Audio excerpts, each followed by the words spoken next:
오늘도 예레미야서 50장에 기록된 이 말씀을 통해서 하나님께서 주시는 은혜를 우리가 함께 나누기를 원합니다.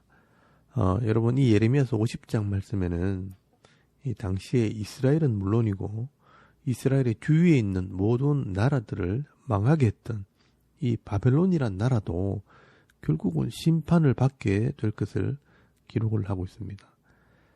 당시는 도저히 망하지 않을 것 같은 이 큰 나라도 하나님의 손 안에서 아무것도 아닌 것처럼 무너지게 되는 것을 보게 됩니다. 이 당시 바벨론은 아수르를 무너뜨리고 이 남쪽으로 내려오면서 남쪽 유다를 멸망시키고 또 그 주위에 있는 모압과 암몬과 에돔과 블레셋과 아람과 투로와 시돈을 다 점령을 하고 난 뒤에 남쪽에 있는 강대국 애굽까지 다 점령을 하고 이 신바벨로니아 제국을 이룬 나라였습니다. 그리고 이 남쪽 유다 사람들을 포로로 잡아가서 70년간 포로 생활을 하게 합니다.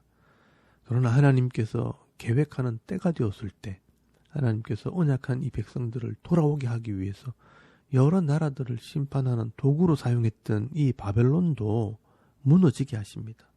그래서 바벨론에 대한 이 멸망에 대한 이야기를 예레미야서 50장과 51장 이렇게 두 장에 걸쳐서 기록을 하고 있는 것입니다. 먼저 1절에서 2절까지 말씀해 보시면 너희는 나라들 가운데 전파하라, 공포하라, 깃발을 세우라, 숨김이 없이 공포하여 이르라. 바벨론이 함락되고 벨이 수치를 당하므로 무로닥이 부러지며 그 신상들은 수치를 당하며 우상들은 부서진다 하라라고 말씀을 합니다. 여러분, 당시에 이 바벨론이라는 나라가 멸망받는 것이 얼마나 큰 일이었으면 너희들은 세상 사람들에게 이렇게 전파하고 공포해라는 겁니다. 바벨론의 신이 다 망했다. 벨이 또 무로닥이 바벨론의 신입니다. 이런 신이 무너지고 부러지고 수치를 당해서 망하게 되었다 하고 외치라는 겁니다. 왜 이 하나님께서 이 바벨론을 이렇게 무너뜨리시느냐? 여러분, 하나님께서 이 바벨론이라는 제국을 이렇게 무너뜨리시는 이유는 하나님께서 약속하신 이 70년이라는 포로 생활이 끝이 나게 되면 이스라엘 백성들을 돌아오게 하기 위해서 이 바벨론을 망하게 하시는 것입니다. 그래서 여러분 4절에서 5절까지 말씀에도 보시면 여호와의 말씀이니라.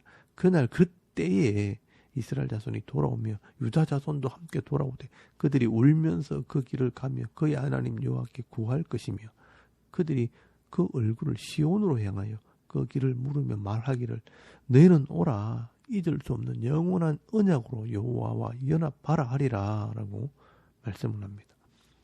여러분, 여기 보시면요, 이 바벨론이 망하게 되면 이스라엘 자손들과 유다 자손들이 함께 돌아오게 될 것이라고 말씀을 합니다. 다시 돌아오는 이유는 변하지 않는 영원한 언약으로 여호와와 연합하기 위해서 돌아오게 된다라고 말씀을 합니다. 사실 하나님께서 이 바벨론이라는 나라를 들어 주위에 있는 나라들을 치게 하신 것도 이 하나님의 언약을 이루기 위해 공의를 행하신 것이라면 이 바벨론이 망하게 되는 것도 이스라엘이 돌아오는 언약을 성취하기 위해서 그렇게 하시는 것입니다. 결국 이 역사의 주인공은 하나님과 언약한 백성들, 하나님 나라의 백성들입니다. 주위에 있는 나라들은요, 그 하나님의 나라에 함께 참여하면 복을 받겠지만 대적을 하게 되면요 망하게 되는 것입니다. 여러분, 세상의 역사는요 대제국이 중심이고 힘 있는 나라가 주인이라고 생각하겠지만 이 성경의 역사는 이 제국들의 역사를 하나님께서 주관하고 있다고 말씀을 하고 있습니다.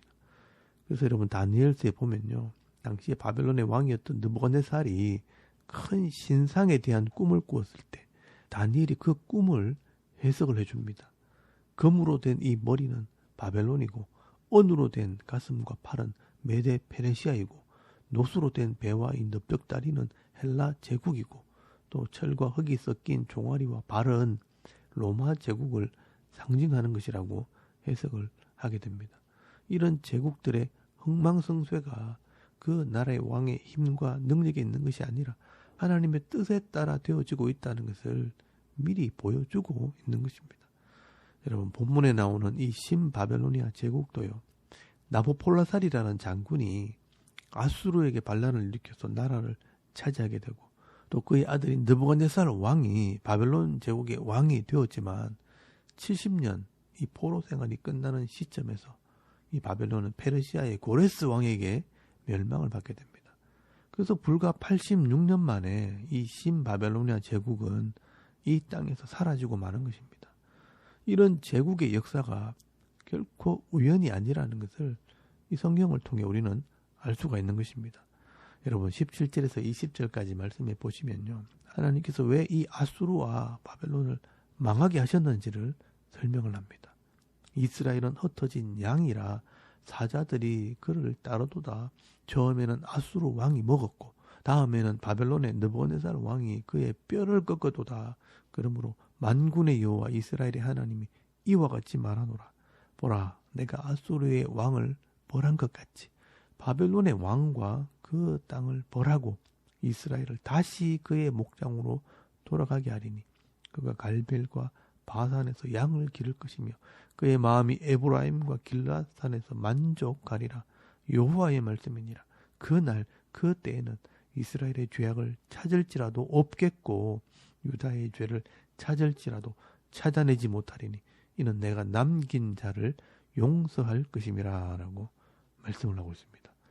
여러분, 이 아수르와 바벨론이 이스라엘을 쳐서 포로로 잡아가서 그들을 훈련하는 도구로 사용이 되었지만 결국은 이 바벨론도 선한 삶을 살지 않고 악을 행하게 될 때 또 다른 나라가 그 나라를 빼앗게 되는 것입니다. 물론 바벨론에 있는 왕들도 하나님을 믿고 겸손하게 하나님 말씀을 받아들이면 복을 받겠지만 세상의 힘과 능력을 가지게 되면요, 이 하나님 말씀대로 살기가 쉽지 않습니다. 그래서 교만하게 되고 악을 행함으로 또 다른 강자에게 나라를 빼앗기게 되는 것입니다. 그래서 세상의 이 큰 기업이나 큰 회사나 큰 교회나 어떻게 보면 굉장한 위험 요소를 가지고 있는 것입니다. 큰 만큼 그 중심을 잃어버리기가 쉽고요. 차근차근 기초를 쌓지 않으면 언젠가는 무너지게 될 그런 위험 요소를 가지고 있는 것입니다. 그래서 이 바벨론 같은 대제국들 또 큰 나라들은요, 하나같이 교만해서 망하게 되는 것입니다. 여러분, 29절에서 31절까지 말씀해 보시면요, 이 바벨론의 멸망의 이유를 말씀을 합니다. 여러분, 29절 말씀 끝에서부터 보시면 그가 이스라엘의 거룩한 자 여호와를 향하여 교만하였음이라. 주 만군의 여호와의 말씀이니라. 교만한 자여, 보라, 내가 너를 대적하리니 나의 날 곧 내가 너를 벌할 때가 이르렀음이라. 교만한 자가 걸려 넘어지겠고 그를 일으킬 자가 없을 것이며 내가 그의 성읍들에 불을 지르리니 그의 주위에 있는 것을 다 삼키리라 라고 말씀을 합니다. 여러분, 이 바벨론이나 큰 나라와 이 제국들의 멸망 이유는 교만함 때문입니다. 이 세상에는요, 많은 사람들이 살아가지만 죄와 욕심이 가득한 세상 속에서 하나님을 알고 하나님과 언약한 백성이 되기는 쉽지 않습니다.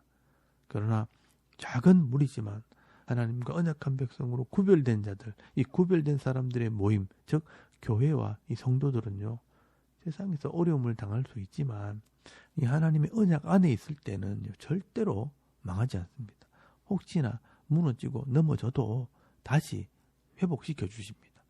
그러나 이 세상의 힘을 가지고 큰 기업을 이루고 큰 나라를 이루었다 할지라도 하나님을 대적하고 하나님 말씀대로 기업과 나라를 경영하지 않는다면 때가 되었을 때 결국은 교만함 때문에 망하게 되어 있는 것입니다. 그리고 다시는 일어서지 못하게 될 것입니다. 여러분, 큰 것이나 힘 있는 것이 도리어 더 위험할 수 있습니다.